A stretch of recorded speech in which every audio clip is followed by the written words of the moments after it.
A very good morning, friends, and I bring you warm greetings in the loving and precious name of our Lord and Savior, Jesus Christ. And I welcome you to this very special day when we celebrate the 11th Sunday of Pentecost. The theme for this morning for our reflection is, we are judged by our words, which reveal what is in our hearts. The Gospel reading for this morning has been taken from the Gospel according to St. Matthew, chapter 12, verses 33 to 37, which I'll be reading before you. It says here, and Jesus says, make a tree good and its fruits will be good, or make a tree bad and its fruits will be bad. For a tree is recognized by its fruit. You brood of vipers, how can you who are evil say anything good? For the mouth speaks what the heart is full of.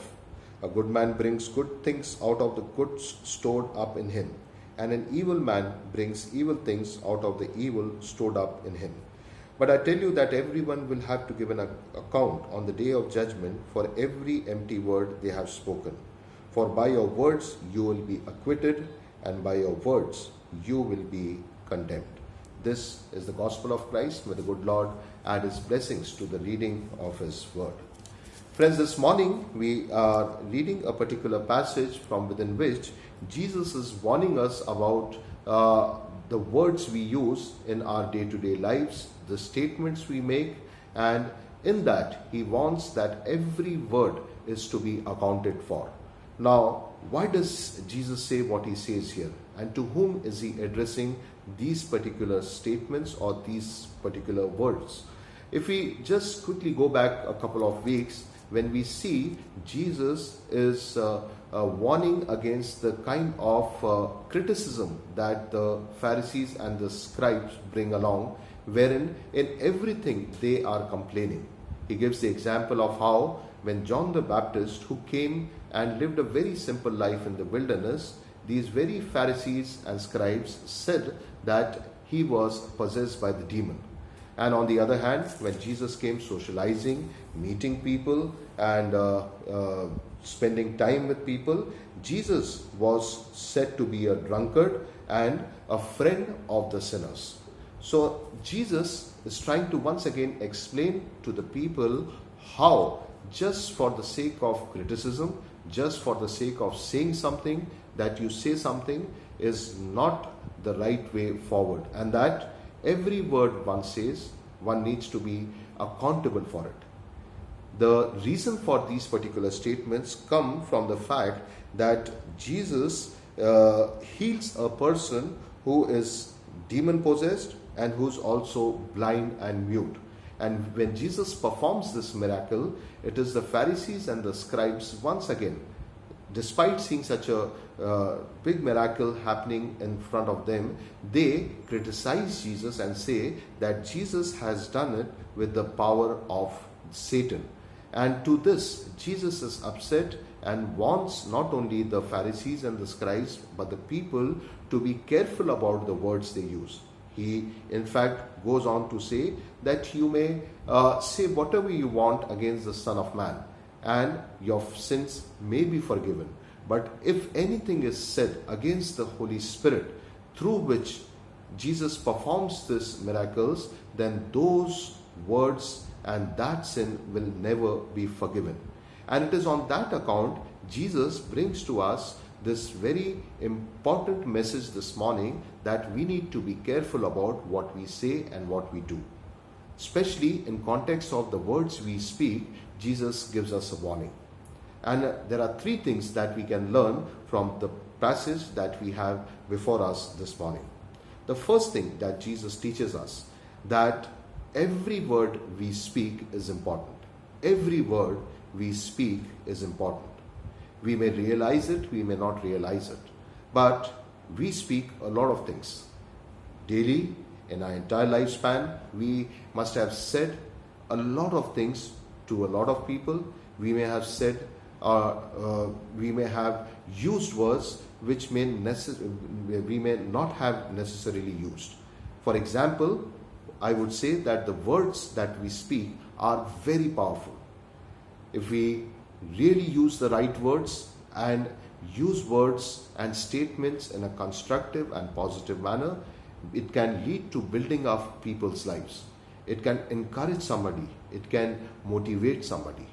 But equally, if these very words and the words we use and the statements we make are negative and are intended to put down somebody, we may in some way or the other hurt the other person, tear down a person's life, and leave scars with somebody's in somebody's life which can never be healed. So words are powerful. They may have the power to turn somebody's life around positively or negatively. Proverbs chapter 18 verse 21 we read, life and death are in power of the tongue. Life and death are in the power of the tongue, and those who love it will eat its fruit. So we have the power of life and death through the words we speak. And therefore, every word we say is very, very, very important. Sometimes we need to reflect upon just the day in which we have interacted with people and the words we have used. How many times and how often have we used careless words, words we shouldn't have used? When we are angry or upset about something, the kind of words we use, the hasty words we use, the useless words we use is also important for us to reflect, because that is where we get into our second point.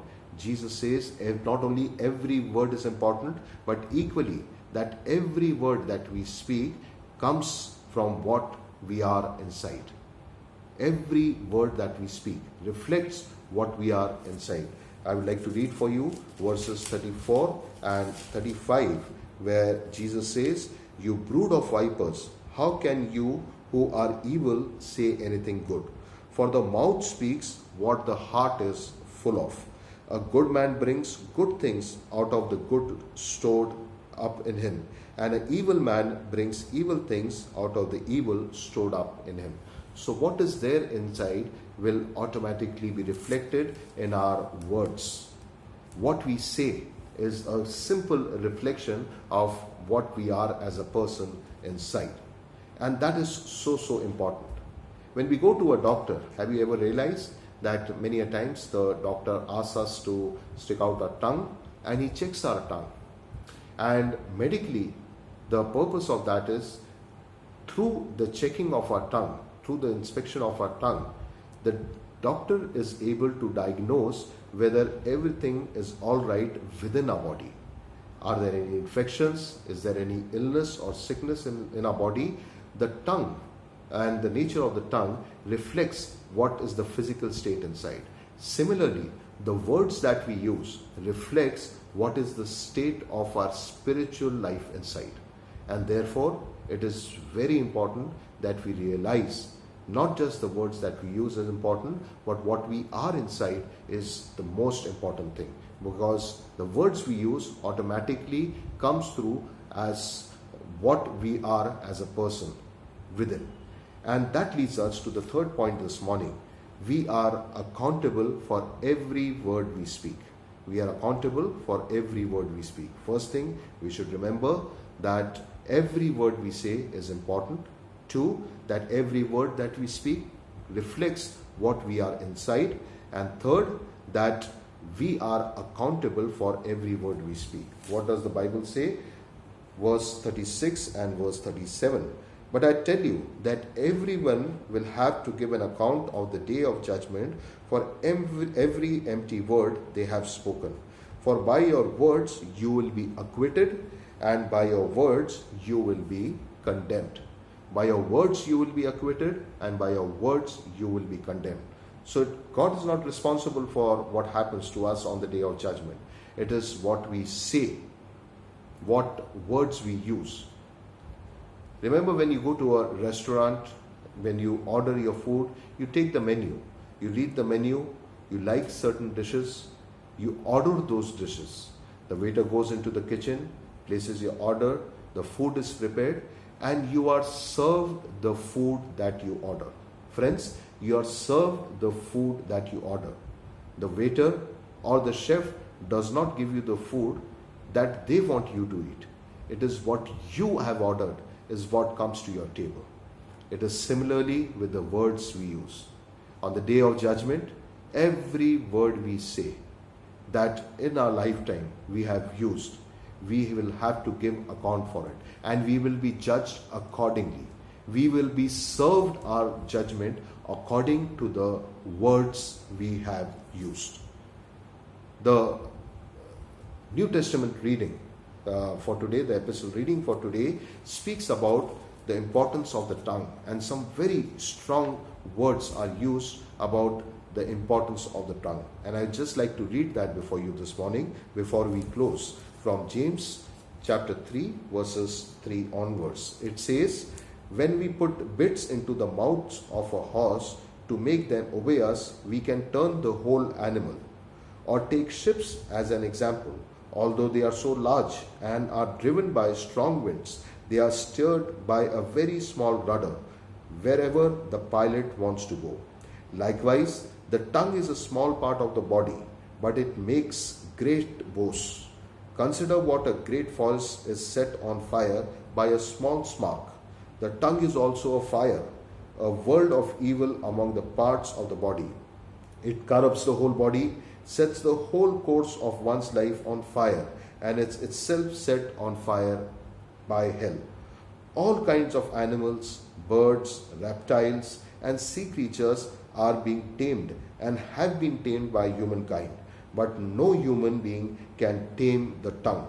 It is a restless evil full of deadly poison. With the tongue we praise our Lord and Father, and with it we curse human beings who have been made in God's likeness. Out of the same mouth comes praise and cursing. My brothers and sisters, this should not be." My brothers and sisters, the Bible warns us, should not be.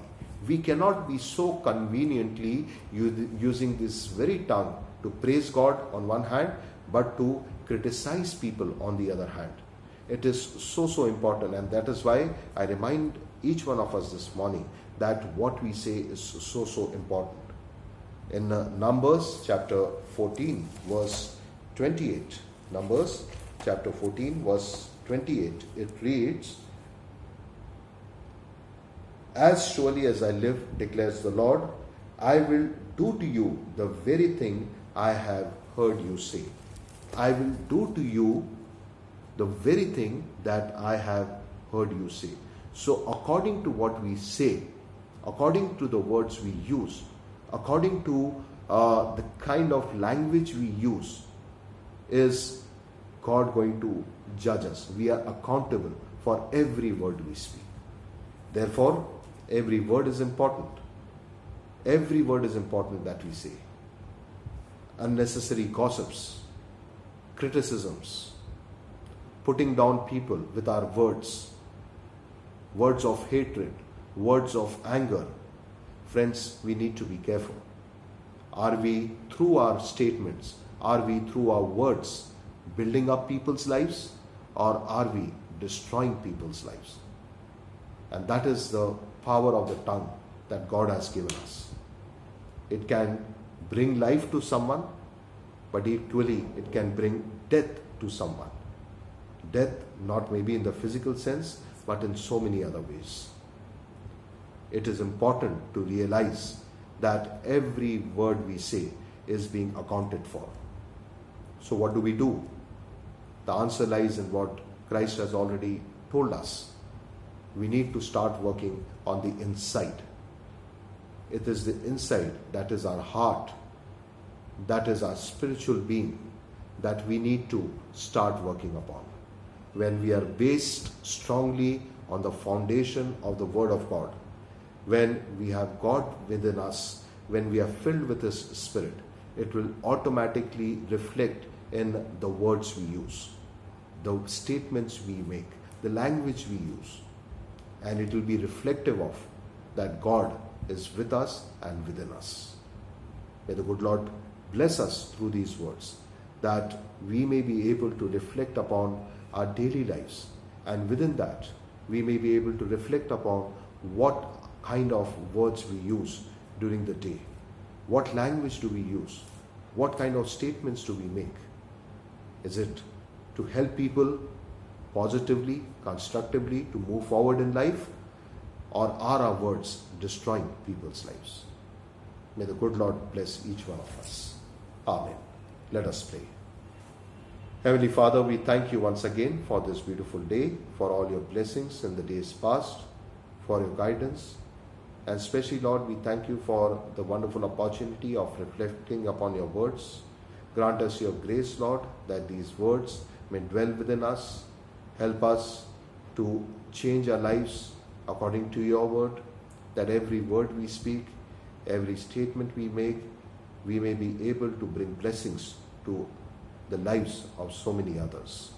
Help us to grow closer to you, and in all our works and actions to glorify you. We pray for all those who are needy, those who are oppressed, those who are the poor, those who are in troubles in these very difficult times.